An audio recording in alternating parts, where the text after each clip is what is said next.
Esta semana, a Comissão de Constituição e Justiça da Câmara dos Deputados aprovou o texto da reforma da Previdência. A próxima etapa é na Comissão Especial, onde o mérito do projeto deve ser analisado.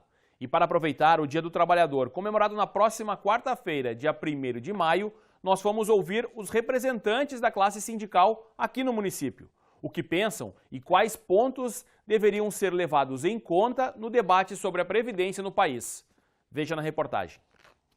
As manchetes recentes que aparecem na tela seguem a mesma direção. Em geral, pautam a necessidade de uma reforma da Previdência com o argumento de que só assim o país vai sair do atoleiro. Na terça-feira, após 9 horas de reunião ordinária na CCJ, o texto da reforma da Previdência foi aprovado por 48 votos a favor e 18 contrários. Mas a oposição à reforma também começa a ganhar fôlego. No país, a última grande mobilização foi no dia 22 de março. Em Santa Cruz do Sul não foi diferente.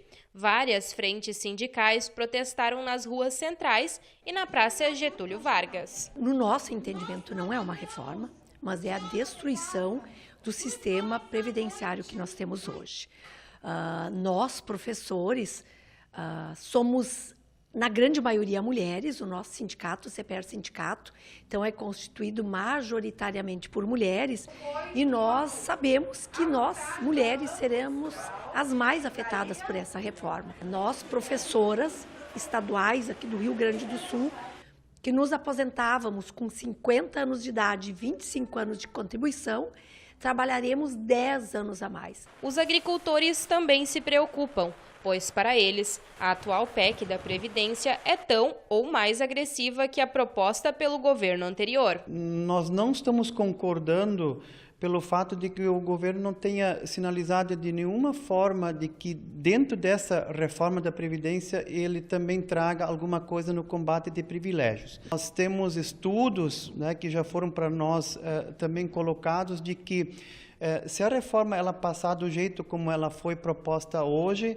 com toda certeza, né, tem algumas coisas que estão vindo de pano de fundo, que uma delas é a própria questão da desconstitucionalização da questão previdenciária, que com toda certeza vai fazer com que o trabalhador, no sentido geral, e aí colocamos os trabalhadores rurais também junto, daqui um determinado período não vão se aposentar mais. Para a categoria dos bancários, a reforma da Previdência também é uma ameaça. Nós consideramos que ela é nefasta principalmente, né, para as mulheres, né, para os trabalhadores rurais e para os professores. Mas mesmo assim, ela atinge a nossa categoria justamente por isso, né? Porque hoje o trabalhador, as mulheres principalmente, que iriam se aposentar com 60 anos, vão aumentar para 62. Né? E o tempo de contribuição, que antes era de 15 anos, vai aumentar para 20. Então, ela é prejudicial, né, para os trabalhadores em geral. No meio acadêmico, a preocupação também é grande. Foi por isso que a aula magna deste semestre do curso de Direito debateu o assunto com a presença do professor da Universidade Federal do Paraná, Marco Aurélio Serral Júnior.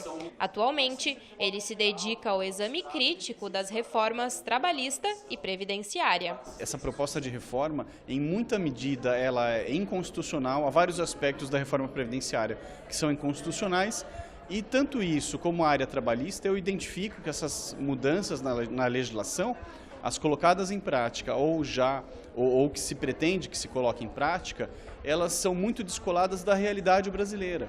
Então, por exemplo, exigir uma idade mínima para aposentadoria é muito diferente do que nós observamos no mercado de trabalho, em que as pessoas começam a trabalhar muito jovens e a partir de uma certa idade não encontram mais o emprego formalizado.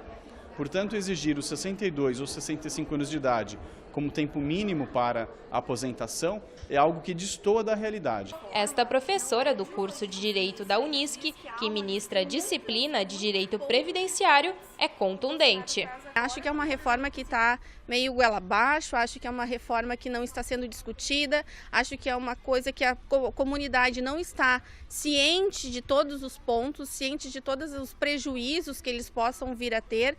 Então, acho muito complicado nós partirmos de um ponto de vista dizendo assim, é necessário uma reforma previdenciária que a gente sabe que quem é especialista, quem estuda sabe que vai ser uma reforma que vai prejudicar demais a população pobre, carente, o trabalhador de fato, e sem discutir uma série de coisas anteriores, né? Sem discutir a dívida pública, sem discutir uma reforma política, uma reforma tributária, sem discutir, por exemplo, o assunto do dia, né? A questão das emendas parlamentares que o governo vai distribuir 40 milhões para cada deputado que votar favorável à reforma. Então, acho que está na hora de nós discutir uma série de questões importantíssimas de gasto do dinheiro público que não são necessariamente a Previdência, que é o pilar da social do país. A reforma da Previdência deveria ser de que forma, então?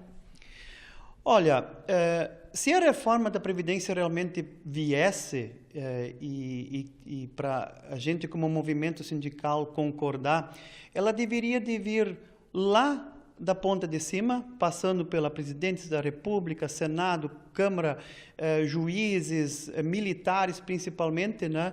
Entendemos também que temos que revogar a reforma trabalhista, porque a reforma trabalhista ela jogou milhares de trabalhadores na informalidade, portanto, eles não arrecadam para a Previdência e também temos que lutar contra a privatização e a terceirização dos trabalhos. Acabar com as isenções fiscais, né, para as grandes empresas. A outra questão seria cobrar, né, os sonegadores que não pagam a Previdência, né, e também cobrar aquelas dívidas que já estão, aqueles empresários que já devem para a Previdência, cobrar essas dívidas desses empresários. Essas 3 medidas já seriam, né, necessárias para que a Previdência se tornasse superavitária. Então, o regime de previdência hoje, para os trabalhadores privados, ele não é um regime, ele não tem prejuízo. Inclusive, ele dava até lucro. O governo quer imprimir velocidade à tramitação da reforma da Previdência no Congresso, mas sindicatos e movimentos sociais querem barrar a PEC 6 de 2019, pois entendem que a proposta só traz retrocesso para os direitos dos trabalhadores. E então, o que ganharíamos de fato com a reforma, se aprovada? Miséria. Posso te resumir que a gente ganha miséria, né? Não acredito que vá ter outro futuro para o Brasil a não ser a miséria. Talvez vá beneficiar a quem? Aos bancos. Quando eu falo assim, que a gente tem que cuidar, tem que pensar que isso vai ser prejudicial e talvez tenha vantagem só para os bancos, a gente tem que entender um pouco da realidade do nosso país. E talvez muitas pessoas não sabem, também tem estudos sobre isso, qualquer um pode pesquisar e ir para a internet que vai achar que a renda dos 5 maiores bilionários do Brasil, 5 mais ricos do Brasil, eles possuem a renda equivalente, o patrimônio equivalente à metade da população brasileira. Então a gente tem uma desigualdade social muito grande, isso só vai aumentar, né? O pobre, o trabalhador vai ficar cada vez mais pobre, mais vulnerável, né? Nós vamos voltar aí talvez a quase um sistema de escravidão, porque a pessoa vai trabalhar até morrer para não morrer de fome, né? Para conseguir ainda ter um pouco de dignidade no final da vida. No dia 1º de maio, Dia do Trabalhador, vai ser realizada uma mobilização contra a reforma da Previdência em Santa Cruz do Sul. A programação terá 2 etapas. Uma a partir das 2 horas da tarde na Praça Getúlio Vargas, em frente à Catedral São João Batista. E outra às 4 horas da tarde, no bairro Santa Vitória. Esta edição encerra aqui. Obrigado pela companhia. Até a próxima. Tchau.